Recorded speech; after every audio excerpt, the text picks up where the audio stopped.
rabbil alamin wassalatu wassalamu ala asyrafil anbiya'i wal mursalin nabiyina Muhammadin wa ala alihi wa sahbihi ajma'in. Amma ba'du.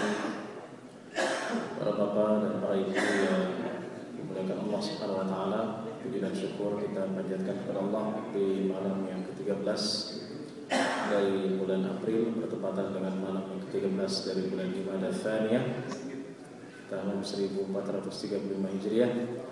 Allah senantiasa memberikan kita limpahan karunia dan nikmatnya berupa kesehatan, umur dan juga kesempatan serta kekuatan, sehingga kita bersama-sama melangkahkan kaki kita ke Masjid Al-Falah yang penuh berkah ini dalam rangka melakukan salah satu kewajiban kita dan mengikuti kajian hadis yang insyaallah bermanfaat bagi kita semua.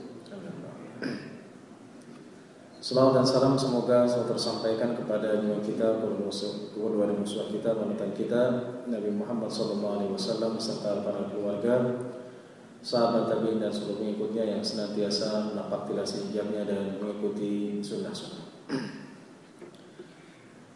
Bapak-bapak dan ibu-ibu yang dimuliakan Allah Subhanahu wa taala, masih hangat masalah kepemimpinan dan kekuasaan.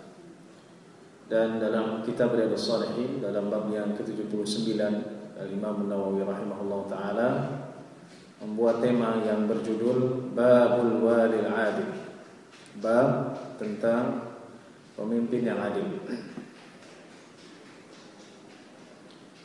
Pertama, Allah Subhanahu wa taala jelaskan dalam surat An-Nahl ayat 90 bahwa Allah berfirman, "Innallaha ya'muru bil 'adli wal ihsan." Sungguhnya Allah memerintahkan dengan keadilan dan kebaikan. Definisi adil itu bukan berarti sama, tapi definisi adil adalah memberikan hak kepada yang berhak sesuai dengan bagiannya. Sehingga dalam surat Hujurat ayat 9 Allah berfirman, "Wa aqsitu." Dan adillah. Aqsitu itu dari kata qist itu bagian, dan berikanlah bagian kepada yang berhak sesuai bagiannya. Innallaha yuhibbul muqsitin. Sesungguhnya Allah mencintai orang-orang yang berlaku adil. Jadi al-qistu itu artinya tegak, lurus, dan juga memberikan orang yang berhak sesuai dengan bagiannya. Jadi kalau saya punya 4 anak, kemudian umurnya berbeda, yang satu umurnya 15 tahun, yang satu umurnya 10 tahun, yang satu umurnya 8 tahun, yang satu umurnya 5 tahun. Saya bagikan seluruhnya uang jajannya 100.000, apakah itu adil? Tidak adil, ya. Karena adil bukan berarti sama, ya. Kalau ada rakyat yang satu kekurangan pangan, tidak punya harta, pekerjaan pun susah, yang satu lagi punya mobil 2, kemudian rumah mewah, kemudian dua-duanya diberikan fasilitas yang sama, apakah itu adil? Tidak adil. Jadi adil itu ada ukurannya, jadi tidak berarti sama. Baik. Dalam satu hadis yang sangat populer, hadis ini sangat populer dan sering kita dengar, tapi ini penting kita ulang-ulang kembali. Hadis Abu Hurairah dalam Muttafaqun Alaih yang awalnya sab'atun yudhilluhumullahu fi dhillihi yawma la dhilla illa dhilluh, sampai akhir hadis, yang artinya 7 golongan orang yang Allah akan berikan naungan di hari yang tidak ada naungan kecuali naungannya. Yang pertama adalah pemimpin yang adil, yang kedua adalah pemuda yang tumbuh dalam beribadah kepada Allah, yang ketiga lelaki yang hatinya selalu dekat dan bergantung dengan masjid, yang keempat 2 orang yang mencintai karena Allah dan mereka berkumpul karena Allah dan berpisah karena Allah. Yang kelima, seorang lelaki yang diajak untuk melakukan zina, ya. bukan oleh orang biasa, oleh seorang perempuan yang cantik dan memiliki kedudukan, jabatan. Kemudian ia menolak dan mengatakan, aku takut kepada Allah Subhanahu wa ta'ala.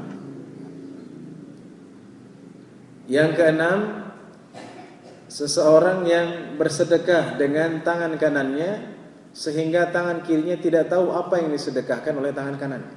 Itu artinya ia tidak mau dilihat orang lain. Tidak ingin diketahui oleh orang lain. Bukan berarti tangan kirinya dikebelakangin, tapi itu adalah kias. Kiasan dan majaz tentang betapa ia ingin tidak ketahuan apabila ia bersedekah. Dan yang terakhir adalah seseorang yang berzikir kepada Allah di waktu sepi. Di sini sebutkan khalian, Jadi bukan ketika banyak orang, tapi khalian itu artinya ia sendiri. Fafadat ainah, maka ia menangis. Hadis ini sangat populer, cuman yang ketujuh tadi menjadi peringatan dan pelajaran bagi kita. Ada sesuatu yang bisa kita ambil. Kalau kita bareng bersama-sama berkumpul, zikir, tiba-tiba kita menangis dan semua orang di masjid menangis, itu wajar. Karena suasana yang membawa kita untuk menangis. Tapi ketika kita zikir sendirian, kemudian kita menangis, maka tidak ada hal yang memicu kita untuk menangis kecuali diri kita. Ya kan? Ada ibu-ibu melihat temannya menangis, ikut nangis. Padahal yang kena musibah temannya. Sama bapak-bapak juga seperti itu, melihat. Tapi ketika sendiri bisa enggak seseorang menangis dari dalam hatinya? Itulah disebut dengan wa dzakarallaha khalian fafadat aina, dan seseorang yang berzikir kepada Allah di waktu sendirian, kemudian ia berlinang air mata, ia menangis. Baik. Di sini Allah Subhanahu wa taala memberikan naungan kepada 7 golongan orang tersebut. Kita sudah tahu golongan-golongan tersebut dan saya tidak akan menjabarkan satu persatu, karena itu bukan yang saya akan jabarkan di malam kali ini. Yang luar biasa tadi urutannya nomor 1, 2, 3, 4, 5, 6, 7. Dalam riwayat hadis, karena riwayat hadis itu tidak seperti Al-Qur'an. Al-Quran A, B, C, D, E, F, G, H, I, J, K, L, M, N sampai Z itu sama urutannya. Tapi dalam hadis mungkin berubah. Dan itu tidak masalah dalam hadis. Itu perlu difahami. Jadi kalau ada perbedaan teks hadis, jangan aneh. Itu biasa. Selama maknanya sama. Itu prinsip dalam hadis. Dan itu tidak bisa diterapkan dalam Al-Quran. Nah, dalam riwayat hadis tentang 7 golongan orang yang Allah akan berikan naungan di hari yang tidak ada naungan kecuali naungan Allah, sudah saya jelaskan kalau tidak salah di bab takut Itu artinya nanti Allah Subhanahu wa taala akan mendekatkan matahari hanya seukuran kelopak mata bagian bawah, dan sudah saya jelaskan. Nah, mereka akan dilindungi oleh Allah Subhanahu wa taala. Nah, dalam semua riwayat hadis nomor pertama tidak pernah berubah. Nomor 2, nomor 3 sampai nomor 7 itu ada didahulukan dan diakhirkan. Kadang nomor 7 jadi nomor 6, nomor 3 jadi nomor 4, nomor 5 jadi nomor 6, dan seterusnya. Tapi nomor 1 tidak pernah berubah, yaitu imamun adilun, pemimpin yang adil. Jadi nomor 2 sama nomor 7 ada perubahan dalam riwayat hadis. Dan itu tidak masalah, tapi nomor 1 tidak pernah berubah. Itu artinya pemimpin yang adil itu mempunyai andil yang sangat luar biasa, dan ia memiliki kedudukan yang besar di sisi Allah Subhanahu wa taala. Kemudian hadis Abdullah bin Amr bin Al-As radhiyallahu anhuma, Rasulullah SAW bersabda, sesungguhnya orang-orang yang adil. Innal muqsitina 'indallah, orang-orang yang adil, yaitu para pemimpin yang adil, mereka di sisi Allah ala manabir min nur, di atas mimbar-mimbar dari cahaya. Itu hari kiamat. Siapakah mereka? Alladzina ya'dilun fi hukmihim, yaitu orang-orang yang adil dalam melakukan hukum dalam keluarganya dan apa yang diberikan amanah kepada mereka. Jadi orang-orang yang mereka jabatannya di dunia sebagai presiden, wali kota, gubernur, kalau adil, maka di akhirat nanti mereka akan memiliki cahaya, mimbar-mimbar yang bercahaya yang diberikan oleh Allah Subhanahu wa taala kepada pemimpin-pemimpin yang adil. Baik, Bapak dan Ibu-ibu yang dimuliakan Allah Subhanahu wa taala, jadi di sini bukan sekedar kajian terhadap makna dari hadis, tapi juga saya akan memberikan satu contoh yang bisa diterapkan dalam hadis. Contoh ini adalah seorang sosok yang sudah tidak asing namanya bagi kita, tapi mungkin sejarahnya sebagian kita belum banyak mengetahui. Siapakah itu? Beliau adalah Umar ibnu Abdul Aziz. Ya, Umar ibnu Abdul Aziz ini adalah seorang tabi'in yang luar biasa. Seorang tabi'in.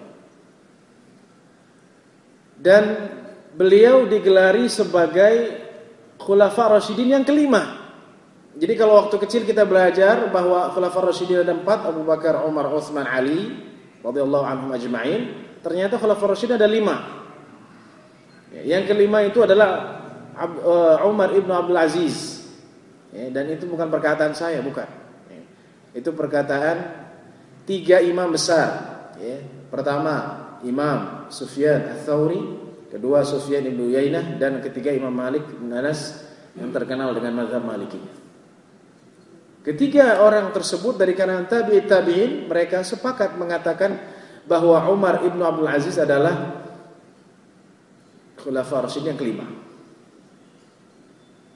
Tentu ada hal yang ingin kita ketahui. Kok bisa Umar ibn Abdul Aziz sebagai Khulafa Rasyidin yang kelima, sedangkan kita tahu bahwa Umar ibn Abdul Aziz termasuk tabi'in.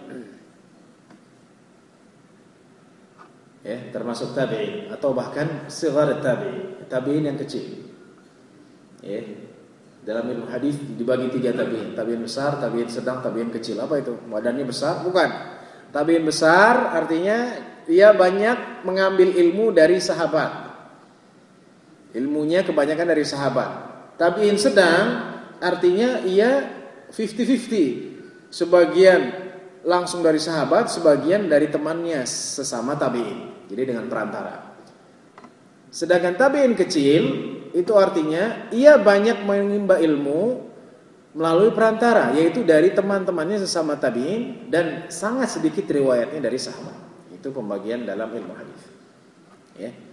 Jadi kalau kita baca sejarah dari Umar ibn Abdul Aziz, beliau adalah cicit Umar ibn Khattab dari garis keturunan ibunya.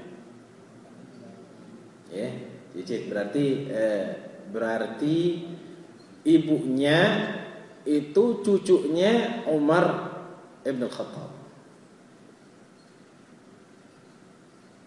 Sedangkan dari nasab bapaknya beliau dari Bani Umayyah.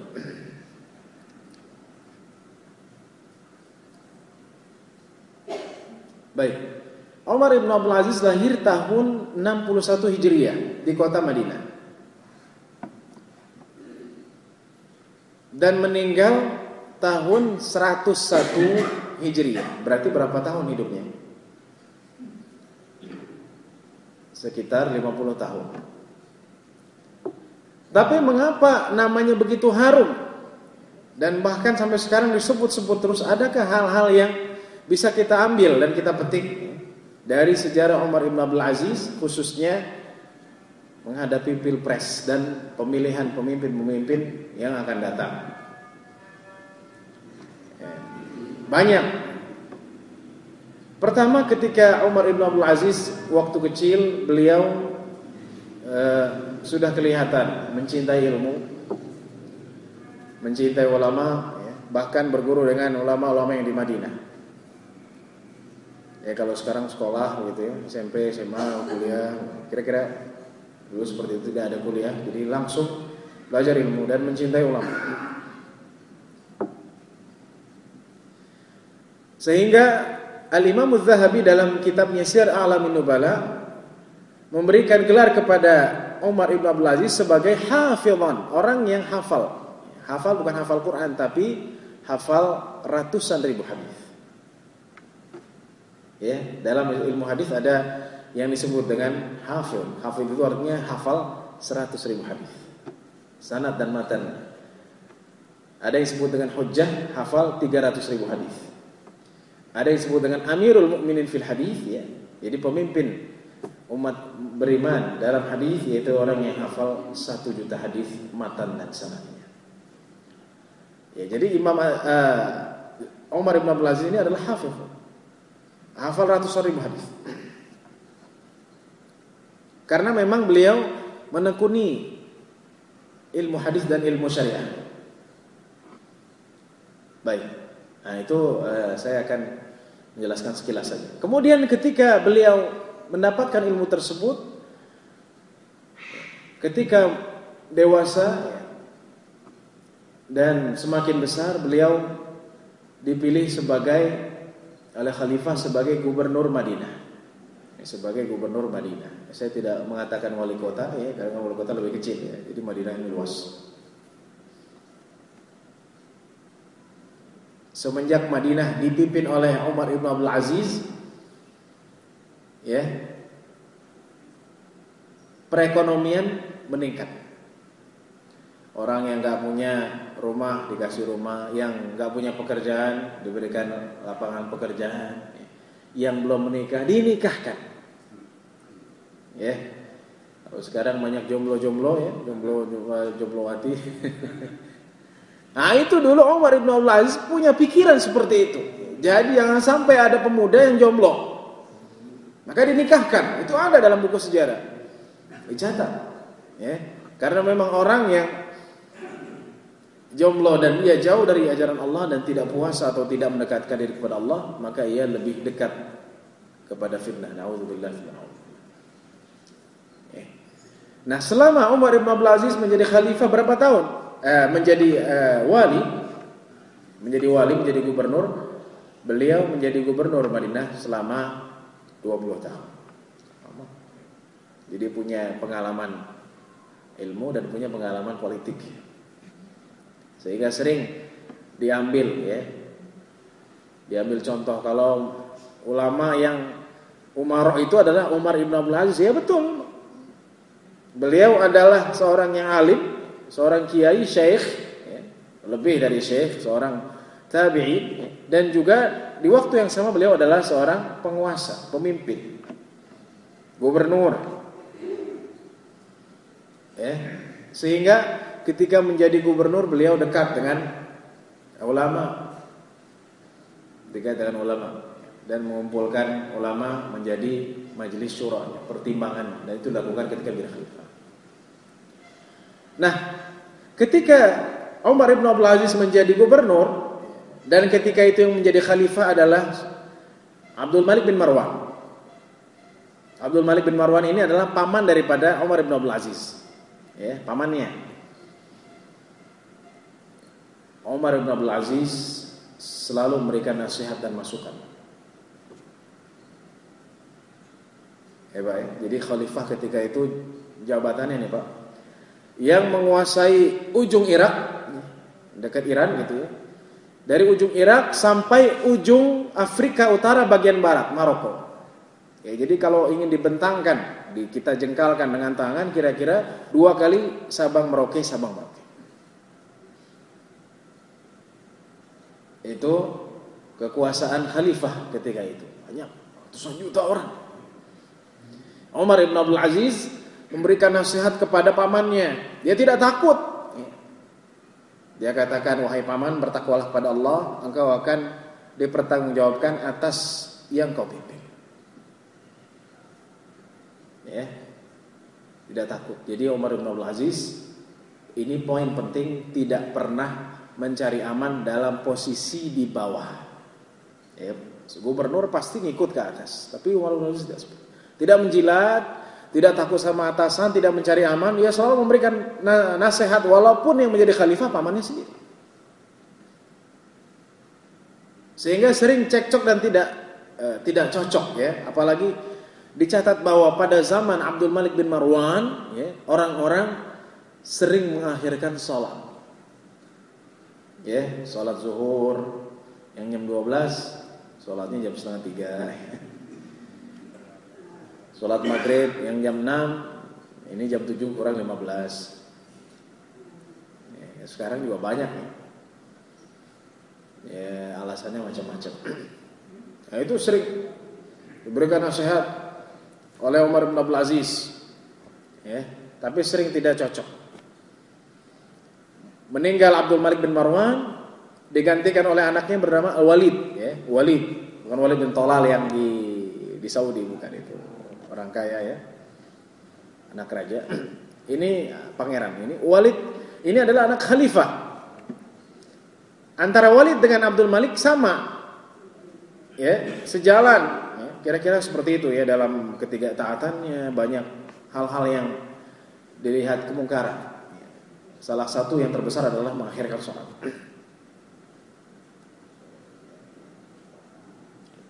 Suatu hari seorang gubernur Irak yang bernama Hajjaj bin Yusuf Al-Thaqafi, ini sangat terkenal. Jadi ada dua gubernur yang bertolak belakang. Satu namanya Hajjaj, sama dari Bani Umayyah, keturunannya sama.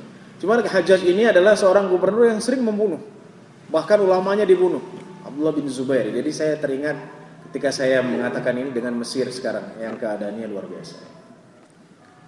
Orang dibunuh, ya, kaum muslimin dibunuh 500 ribu. Jadi saya tidak pernah membayangkan ya sampai begitu parahnya Mesir ya, dan Indonesia alhamdulillah jauh lebih baik daripada Mesir dalam segi keamanan dan stabilitas sekarang. Nah, sedangkan Umar bin Abdul Aziz berbeda. Beliau menghormati ulama ya, bahkan memberikan penghargaan pada ulama, menggerakkan gerakan hadis dan seterusnya. Jadi tidak ada kecocokan ya. Sampai Umar bin Abdul Aziz memesan kepada Walid ketika itu, kalau Hajjaj lewat Madinah jangan sampai masuk kota Madinah, karena tidak mau. Sama juga Hajjaj mengatakan jangan Umar sampai masuk Irak, masuk ke kota Baghdad, ya ke kotanya. Ya. Jadi seperti itu. Nah, Hajjaj bin Yusuf Al-Thaqafi tidak suka dengan Umar bin Abdul Aziz, sehingga ia mengadu kepada Walid bahwa si Umar begini-begini. Akhirnya Umar bin Abdul Aziz dicopot dari jabatannya, dari jabatan gubernur. Tapi tak lama kemudian Walid meninggal, digantikan oleh adiknya yang bernama Sulaiman. Sulaiman bin Abdul Malik. Tapi Sulaiman bin Abdul Malik tidak seperti Walid. Dia bertakwa kepada Allah, mendengarkan nasihat, sehingga Umar ditarik menjadi gubernur ketika itu. Baik, kita belum sampai kepada poin-poin penting dari sejarah Umar bin Abdul Aziz. Setelah Sulaiman mendengar ya nasihat, tapi kira-kira 3 tahun Sulaiman bin Abdul Malik meninggal. Secara otomatis kepemimpinan dan khilafah diwariskan oleh sepupunya, yaitu Umar bin Abdul Aziz. Ya. Ketika itu Umar mendengar Sulaiman sepupunya meninggal, ya, orang-orang berkerumun di Masjid Umawi. Sekarang Masjid Umawi di Damaskus, karena pusat di Damaskus, kepemimpinan Bani Umayyah. Dan mereka bersiap-siap untuk membayar Umar Ibnu Abdul Aziz. Ya. Tapi Umar tidak senang dan mengatakan, ya telah meninggal sepupu saya Sulaiman, ya siap-siap kalian membayar saya. Saya senang, bangga saya. Umar justru mengatakan, Aku tahu hal ini akan terjadi dan aku tidak suka. Ya, aku tidak suka ini. Pilihlah khalifah yang kau ridai dan kau senang. Dengan kerendah hatian beliau. Ya, akhirnya Umar masuk ke rumahnya dan balik lagi. Mereka mengatakan, wahai Umar, kami tidak memiliki pilihan kecuali kepada engkau. Engkaulah adalah orang yang satu-satunya pantas menjadi khalifah. Ya, dan orang yang ketika itu ada di masjid, mereka nangis semuanya. Dan Umar pun ikut menangis. Sehingga isakan tangis itu terdengar di seluruh bagian masjid. Dan beliau mengatakan, sampai-sampai aku menganggap tembok itu ikut menangis karena isakan tangis. Ini mereka terharu dan benar-benar ingin Umar ibn Abdul Aziz menjadi khalifah. Ketika Umar ibn Abdul Aziz menjadi khalifah, ya, pada awal pidato kepresidenannya, kekhalifahannya, beliau berpidato. Apa yang disampaikan? Apakah saya senang dan saya bangga, saya bangga bisa jadi khalifah. Pertama kali yang disampaikan oleh Umar ibn Abdul Aziz, ini penting juga ya, ketika seorang menjadi pemimpin dan mempunyai jabatan tinggi tertentu ataupun paling tinggi, dia mengatakan, wahai rakyatku, ikutilah aku selama aku taat kepada Allah dan Rasulnya, dan tinggalkan aku apabila aku melenceng dari Allah dan Rasul. Itu yang dikatakan oleh Umar. Jadi bukan senang, bangga. Maka itulah yang sama dikatakan oleh Abu Bakar As-Siddiq radhiyallahu anhu. Ya. Nah, baik. Kita baru masuk ya dalam hal-hal yang lebih penting dari sejarah Umar ibn Abdul Aziz. Itu sebagian. Berapa tahunkah Umar ibn Abdul Aziz menjadi khalifah? Jawabannya adalah 30 bulan atau sekitar 2 tahun 6 bulan. 2 tahun 6 bulan, 2 tahun 6 bulan. Apa yang dicapai oleh Umar ibn Abdul Aziz? Tadi dijelaskan bahwa Umar ibn Abdul Aziz ya memberikan lapangan pekerjaan, ya, menikahkan orang-orang yang tidak punya pasangan dan seterusnya. Dalam sejarah yang tidak bisa dilupakan dan tidak bisa dihapus bahwa pada zaman Umar ibn Abdul Aziz tidak ada satu orang pun yang miskin. Ada yang mustahil, tidak mustahil. Ya.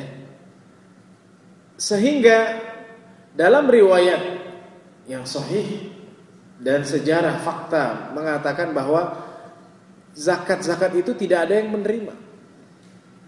Lalu cukup ya. Suatu hari Umar ya mengirim utusan dari Damaskus, ya bayangkan Pak, dari Syria dikirim utusan ke Afrika Barat, ke Afrika Utara bagian barat, kira-kira Maroko atau sekitar. Jadi kalau di Indonesia misalnya Jakarta mengirim utusan ke pelosok Papua, ya. Nyoba bener nggak? Ada nggak orang miskin? Ya. Dulu belum ada satelit, belum ada TV, ya, belum ada yang liput, ya. Nggak ada siaran. Ya. Dikirim utusan ke sana, dibawa harta zakat itu, ya, didatangi pelosok-pelosok di Maroko, ya, jauh pedalaman. Dikasihkan harta dari zakat itu, uang zakat itu. Tapi apa kata penduduk tersebut setempat? Kami sudah berkecukupan. Kami sudah berkecukupan. Kami sudah makan enak, punya pekerjaan, ya, anak-anak sekolah, punya rumah, apalagi? Sudah cukup, ya. Kami tidak butuh zakat itu. Kembalikan zakat itu kepada khalifah, kepada Baitul Mal. Ya. Jadi tidak ada seorang pun yang miskin tercatat pada zaman Umar ibn Abdul Aziz, padahal hanya 2 tahun 6 bulan.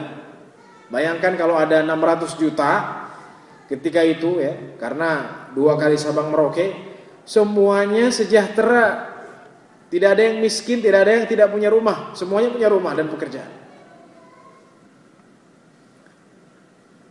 Apakah itu mungkin? Mungkin. Apa rahasianya? Rahasianya adalah zuhud. Ya, zuhud itu artinya tidak mencintai dunia.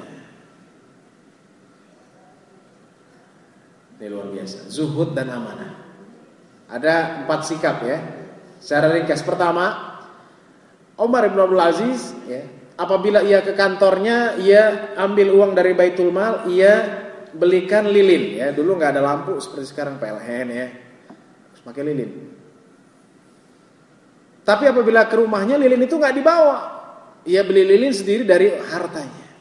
Jadi ia tidak menggunakan fasilitas negara untuk pribadi. Jadi kalau ada orang pakai fasilitas negara gimana?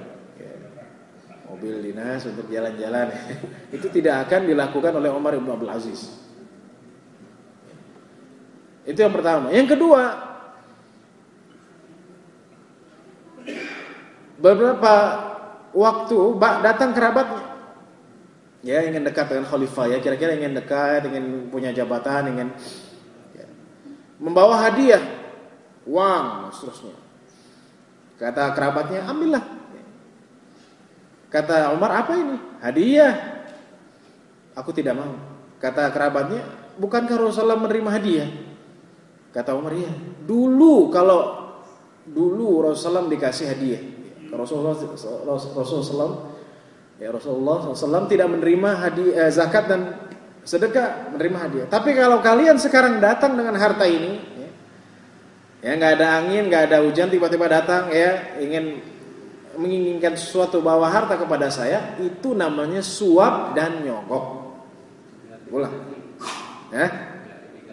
Iya, gratifikasi atau apa ya? Itu yang kedua. Yang ketiga, Umar bin Abdul Aziz, ya, ini sejarah ya. Suatu hari ketika mendapat harta rampasan perang, ya, bukan hanya uang tapi juga buah-buahan, ya, sebelum dibagikan. Anaknya mengambil dari harta tersebut ya, ada buah apel satu, masih kecil 6 tahun 7 tahun. Ya makan. Di depan bapaknya kata bapaknya, Umar, dari mana kau dapatkan anak? Dari sana, Pak. Dari harta rampasan perang. Kemudian ketika makan, diambil apel itu dari mulutnya, dilempar.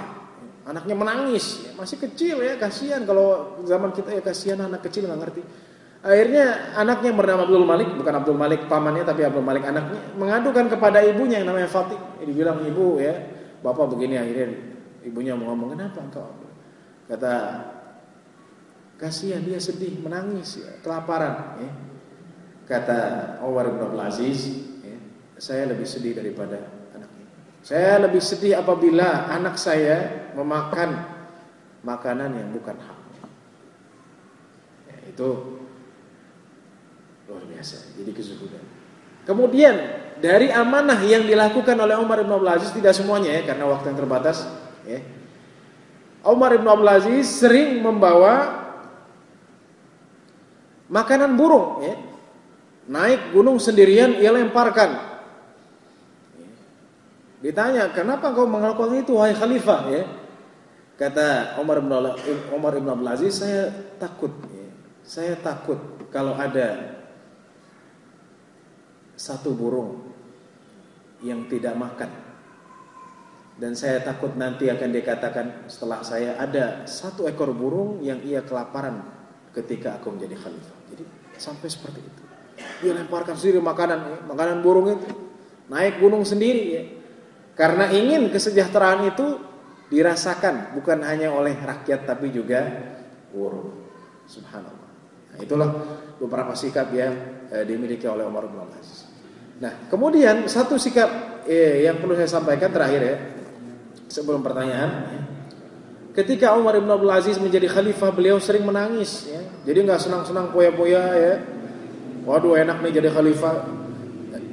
Dan kamar Umar bin Abdul Aziz bukan pakai ubin, hanya dari pasir. Rumah kecil ya. Sering menangis sehingga pasirnya itu ya, tanahnya itu basah. Suatu hari istrinya mendengar Umar ibn Abdul Aziz, suaminya menangis terisak-isak ya. Sehingga mendatanginya di kamarnya, dikatakan, "Wahai khalifah, kenapa engkau menangis? Bukannya kalau raja itu senang dong, wah punya kaya ya, mumpung jadi raja ya bikinlah, ya, bikin fasilitas sendiri ya." Tidak. Umar ibn Abdul Aziz selama menjadi khalifah tidak pernah mengendarai kecuali baglah. Bagol itu perkawinan antara kuda dengan keledai. Kecuali ia menunggangi baglah yang ia telah miliki sebelum menjadi khalifah. Nggak mau. Kata Umar bin Abdul Aziz, ya, iya betul wahai istri, aku menjadi khalifah. Tapi artinya ketika aku menjadi khalifah, aku bertanggung jawab atas setiap individu yang aku pimpin. Jadi kalau ada 600 juta, aku bertanggung jawab atas setiap individu. Kalau ada satu orang yang kemiskinan, yang miskin, maka aku akan ditanyakan Allah Subhanahu wa taala. Kalau ada satu orang yang tidak punya pekerjaan, satu orang saja, aku akan ditanyakan Allah Subhanahu wa taala. Kalau ada satu orang yang tidak punya rumah, aku akan ditanyakan Allah Subhanahu wa taala. Kalau ada satu orang yang teraniaya, aku akan ditanyakan Allah Subhanahu wa taala. Dan mereka akan menjadi musuhku nanti di hari kiamat. Dan aku takut orang yang musuhiku itu adalah Rasulullah SAW. Ketika Rasulullah SAW menjadi musuhku nanti hari kiamat, maka aku akan hancur dan aku akan disiksa oleh Allah Subhanahu wa taala. Itulah sejarah tentang pemimpin yang adil, yaitu Umar bin Abdul Aziz, sampai ketika wafatnya, ya, ketika sudah dekat wafatnya, beliau memanggil anaknya dan mengatakan kepada anaknya, "Wahai anak, aku mempunyai hal yang belum aku sampaikan kepada orang yang berhak." Kata anaknya, "Kapan kau akan sampaikan bapak?" Kata bapaknya, kata Umar, "Nanti sampai waktu sholat zuhur datang. Setelah sholat zuhur aku akan membagikan." Kata anaknya, "Wahai bapak, siapa yang akan menjaminmu bahwa engkau akan hidup sampai sholat zuhur?" Maka Umar menangis dan beliau mengatakan, "Alhamdulillah, segala puji bagi Allah yang telah lahir dari keturunan yang saleh." Jadi itu yang dicamkan kepada anak-anaknya, bukan dimanjakan, tapi justru anaknya mengingatkan untuk menyampaikan hak kepada yang berhak secepatnya sebelum ajal menyentuhnya. Semoga Allah Subhanahu wa taala memberikan kita pemimpin yang adil, yang saleh, yang bertakwa, khususnya nanti dalam pilpres ya, kita mengharapkan pemimpin yang saleh, yang bertakwa, pastinya adalah beriman kepada Allah dan bertauhid dengan sebenar-benarnya, dan juga amanah, adil, dan menjadi pemimpin yang terbaik bagi kita semua. Alhamdulillah, sallallahu ala Muhammadin wa ala alihi wasallam. Ada pertanyaan? Assalamualaikum warahmatullahi wabarakatuh. Waalaikumsalam. Kita baru saja selesai dalam pemilihan caleg, melihatkan adalah itu tadi bicara soal pemimpin yang adil. Sekarang persoalannya begini, kita sekarang kelihatan kalau menurut dirinya kondisinya sekarang ini ada dua kelompok. Kelompoknya sadaris Islam yang 31%, yang satu lagi kelompok sekuler kalau anggapan saya. Nah, sekarang kita kan memilih, kalau kita salah pilih, berarti kita ikut berdosa nggak? Satu, kedua, kalau misalkan yang menang katakanlah orang-orang sekuler, ya, kita gimana, salah nggak? Padahal dia juga orang Muslim sih sebenarnya, kan tentang sekuler. Terus yang kedua masalah zikir. Kita sekarang ini banyak zikir itu seorang ya pakai speaker lah, teriak-teriak, karena kan Allah lebih dekat daripada batang leher kita. Kenapa harus teriak? Jadi kita dengan kondisi sedih, saya kira nggak bisa kok. Terima kasih. Assalamualaikum warahmatullahi wabarakatuh. Ada lagi?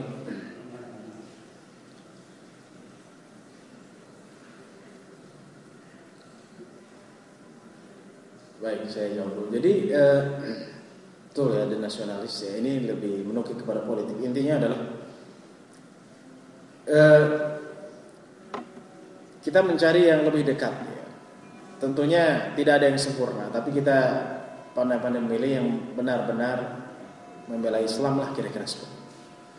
Oh Pak Ustadz, bukannya Indonesia ini Pancasila? Ya memang Pancasila, dasar Indonesia adalah Pancasila.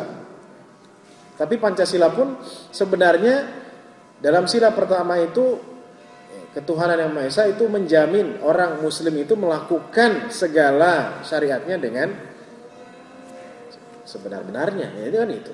Memberikan toleransi, tapi orang Islam bisa melakukan dengan sebaik-baiknya. Jadi kita hendaknya memilih yang benar-benar lah, kira-kira sudah jelas. Ya, saya bukan ingin menjatuhkan partai tertentu, tapi saya ingin menyampaikan bahwa ini penting ya, kabar dari orang-orang di luar negeri ya, kemarin dari Australia ya, mereka ya yang non Muslim ya, ini bukan provokasi tapi kenyataan, dan gereja-gereja menyuruh mencoblos partai tertentu, dan itu adalah yang menang dalam pemilu kemarin. Jadi mereka sepakat. Jadi mereka memanfaatkan dengan golputnya orang Islam, suara di luar negeri itu tinggi, dan saya dapat kabar sendiri dari teman-teman yang ada di Australia. Jadi mereka sepakat, Muslim pilihlah partai fulan, ya, dari gereja juga fulan, di Amerika, di negeri-negeri Barat lainnya, sehingga memang ya kenyataannya seperti itu. Jadi jangan sampai ke depannya kita setelah tahu ya bahwa mereka mempunyai misi yang besar ya. Jadi kita ingin ya,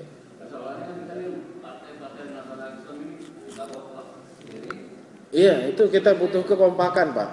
Butuh kekompakan dan penyatuan suara. Iya. Kalau tidak bersatu ya susah. Ya, itu adalah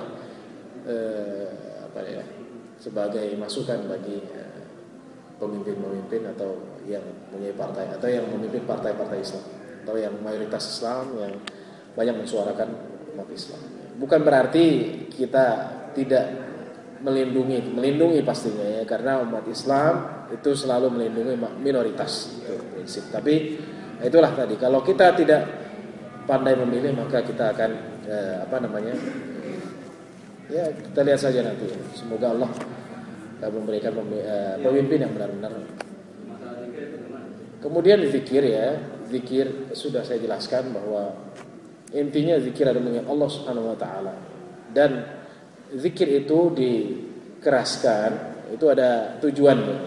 Jadi bukan semata-mata untuk dikeraskan, tapi adalah dalam ta'lim. Sehingga ya Imam Syafi'i ketika menjelaskan hadis Ibnu Abbas, orang-orang ketika sholat menteriakkan takbir ya, Imam Syafi'i menjelaskan dan Ibnu Hajar menjelaskan innama lighardi ta'lim ya, itu untuk mengajarkan, karena tidak pernah dalam riwayat hadis Rasulullah melanggengkan zikir secara keras, tapi sekali-kali untuk mengajarkan itu dilakukan oleh Rasulullah. Iya. Jadi intinya adalah mengajarkan. Kalau sudah mengerti ya, doa masing-masing ya, dan juga doa yang diinginkan ya, karena kita tidak tahu apa yang doakan orang lain gitu, dan orang lebih mengerti dengan apa yang diinginkannya. Itu saja. Ada lagi?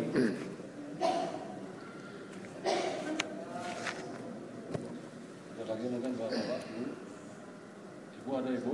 Ini menjelaskan kalau kita jadi imam juga kadang-kadang setelah selesai salam-salam itu kita menghadapkan muka kita kepada jemaah apa seperti biasa aja ke tangan. Dalam hadis Rasulullah memang Rasulullah idza shalla aqbala alaina biwajhi. Hadisnya dalam Sahih Muslim. Rasulullah apabila salat salat maka beliau menghadapkan wajahnya kepada kami, itu hadisnya seperti itu. Ada yang tujuannya apa, atau mengabsen atau wallahu alam ya, pasti itu sunnahnya seperti itu. Iya. Ada lagi? Cukup. Baik.